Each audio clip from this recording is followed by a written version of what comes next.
पल पल में आपका स्वागत है। मैं हूं निशा खन्ना। आज हम आपको एक ऐसे चेहरे से रूबरू करवाएंगे जो कि सिरसा में लंबे समय से सेवा भी कर रहे हैं और राजनीति में भी इन्होंने अपनी एक अहम भूमिका निभाई है। तो आज हम इनसे राजनीति को अलग करके धार्मिक चीज़ों पर टिप्पणी करेंगे और धार्मिक चीज़ों पर ही बातचीत करेंगे कि कोरोना का कहर है, कोरोना पूरे विश्व में फैल चुका है। पूरे विश्व में फैलते हुए आज हम इनसे यही चर्चा करेंगे कि जो धार्मिक है, सिरसा एक धार्मिक नगरी है, सिरसा के अंदर कितने जैन मंदिर हैं और उनमें विशेषताएं क्या हैं और अब कोरोना के चलते वहां पर किस तरह का माहौल है। तो आइए मेरे साथ आज उन चेहरे से आपको रूबरू करवा देते हैं। सबसे पहले तो नमस्कार सर। नमस्कार सर, आप अपना पूरा परिचय दीजिए। मेरा नाम पदम जैन है जी। और मैं सामाजिक और धार्मिक संस्थाओं के साथ जुड़ा हुआ हूँ। उनके साथ साथ लंबे समय से मैंने लगभग 40 सालों से राजनीति भी की और लगभग इंडियन नेशनल लोकदल पार्टी का मैं 32 साल तक जिले का अध्यक्ष रहा और आज मैं भारतीय जनता पार्टी से पिछले विधानसभा के चुनाव से जुड़ा हूँ। जहाँ तक सामाजिक और धार्मिक संस्थाओं की बात है, यहाँ जैन धर्म जो है जिसके अंदर 24 तीर्थंकर भगवान हैं, उस 24 तीर्थंकर भगवान में से यहाँ 3 मंदिर जो 20 में भगवान मुनि सुब्रत स्वामी जी हुए, एक मंदिर उनका है जो बॉम्बे वाली गली के अंदर है, गवर्नमेंट स्कूल के सामने। वहीं हमारे जो 23वें तीर्थंकर भगवान पार्श्वनाथ जी हुए, उनका मंदिर पोस्ट ऑफिस के साथ बना हुआ है। इसी प्रकार एक मंदिर हमारा इसी गली में जैन स्कूल के साथ जो हमारे 16वें भगवान शांतिनाथ भगवान हुए, उनका मंदिर बना हुआ है। यहाँ पर एक बहुत पुरानी ये सारे के सारे मंदिर हैं। उसके साथ साथ ये जो यहाँ पर रानिया दरवाजे के ऊपर जहाँ हनुमान जी का मंदिर है या तारा बाबा जी का जो कुटिया है, उसके सामने एक दादाबाड़ी के नाम से मशहूर जैन माँ भी है। वहाँ मंदिर तो नहीं बना हुआ, लेकिन दादाजी गुरु महाराज हमारे हुए, उनके पगली जो है, पैर जो है वहाँ उनके लगे हुए हैं और उनकी वहाँ पर हम लोग पूजा करते हैं। सर, ये मंदिर कितने टाइम पुराने हैं? ये मंदिर सैकड़ों साल पुराने हैं और जो दादाबाड़ी है वो भी बहुत साल पुरानी है। और वहाँ पर तो जितने भी यहाँ ऋषि मुनि हुए, उन्होंने वहाँ पर जाके, बल्कि एक काफ़ी नीचे जाके एक सुरंग बनी हुई थी, उसके अंदर भी जाके तपस्या किया करते थे। और इन मंदिरों में सुबह और शाम दोनों समय आरती होती है। लोग जाते हैं, दिन में भी जाते हैं और अपनी पूजा अर्चना करके और उनके आशीर्वाद लेते हैं। सर, जैसे कि अब तो जैसे कोरोना के चलते लोगों को मास्क पहना दिए, लेकिन जैन धर्म के लोग हैं, ज़्यादातर मैंने भी तस्वीरों में देखे कि वो अपने मुंह पर पट्टी लगा के रखते हैं। तो इसके बारे में थोड़ा बताइए कि क्या है। अब एक परमात्मा ने एक ऐसा कैद जो चाइना ने ढाया है जी।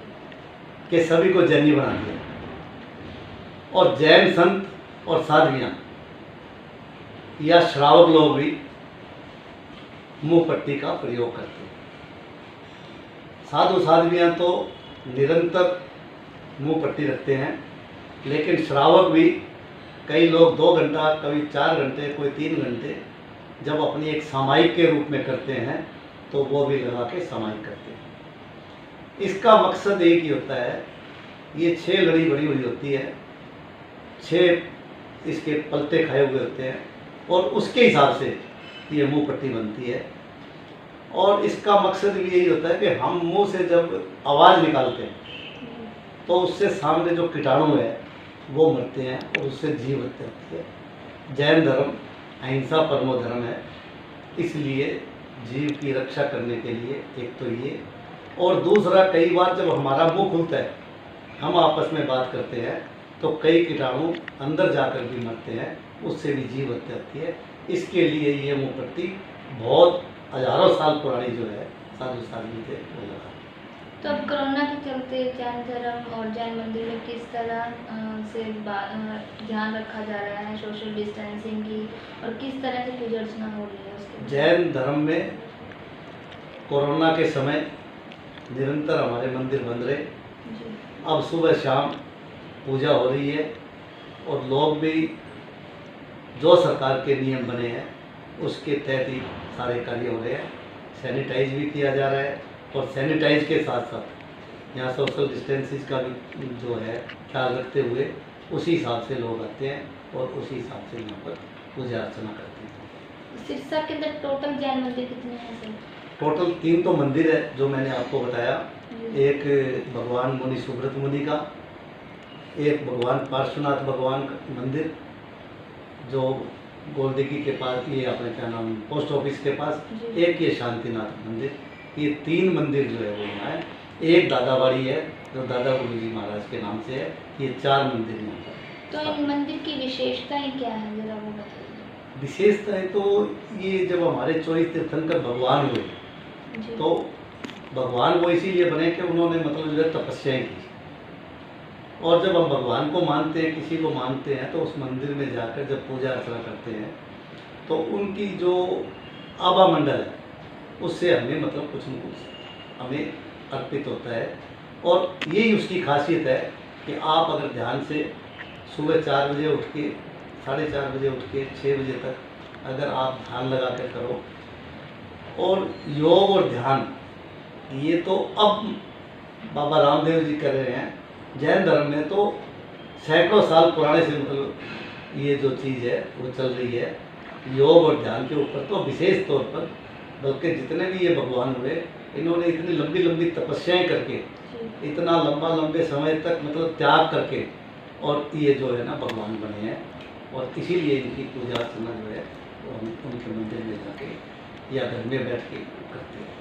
तो ज़्यादातर मैंने जैन धर्म में देखा कि इनकी पैदल यात्रा है वो लंबे समय तक रहती है, जिसमें से ये 3 या 4 महीने एक जगह पर रहते हैं। तो ये यात्रा किस तरह से की जाती है, और ये पैदल चलते हैं, पैदल ही क्यों चलते हैं जबकि 2 पहिया वाहन है? आज के युग में पूरी तरह से सभी चीज़ों की सुविधाएं हैं, फिर भी ये पैदल यात्रा करते हैं, इसके ऊपर थोड़ा सा। ये बिल्कुल ठीक बात है आप जो कह रहे हैं। जी।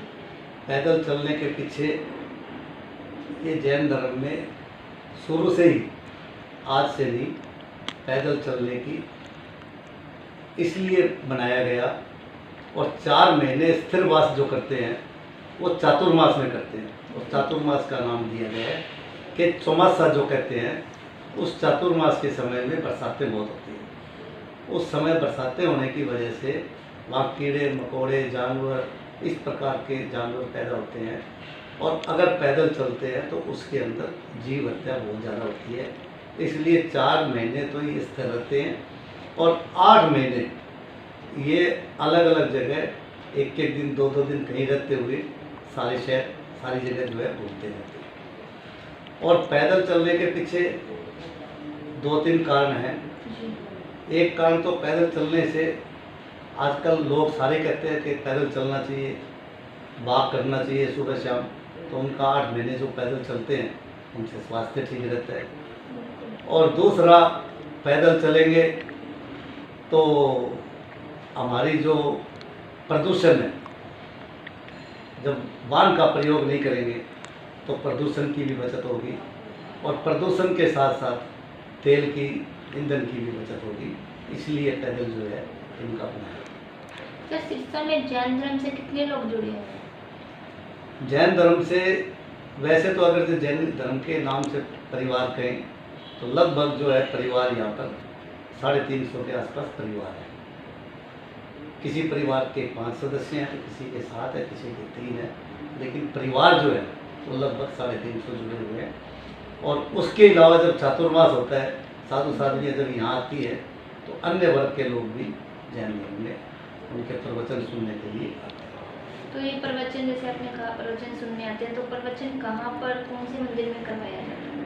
प्रवचन अलग अलग है। कभी हमारे जो जैन मंदिर के साधु है वो आते हैं जी। तो वहीं करवा लेते हैं।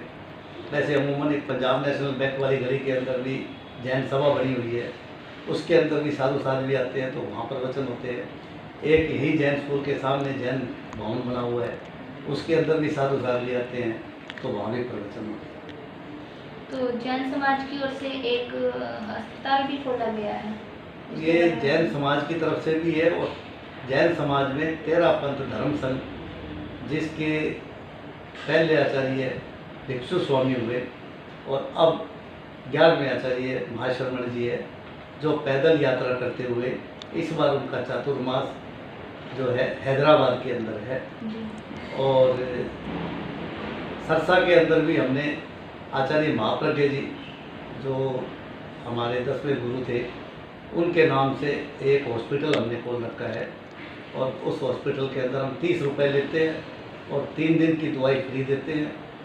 और लगभग परमात्मा की कृपा से, गुरुओं की कृपा से, लोगों के सहयोग से उन गरीब लोगों को 30 रुपये में दवाई के साथ साथ उनका इलाज जो है वो हो जाता है।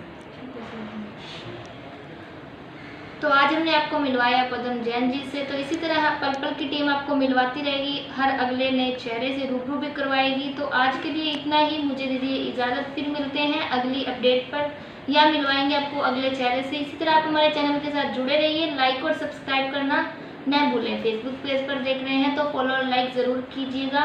कैमरामैन दीपक सोनी के साथ मैं निशा खन्ना, पल पल, धन्यवाद।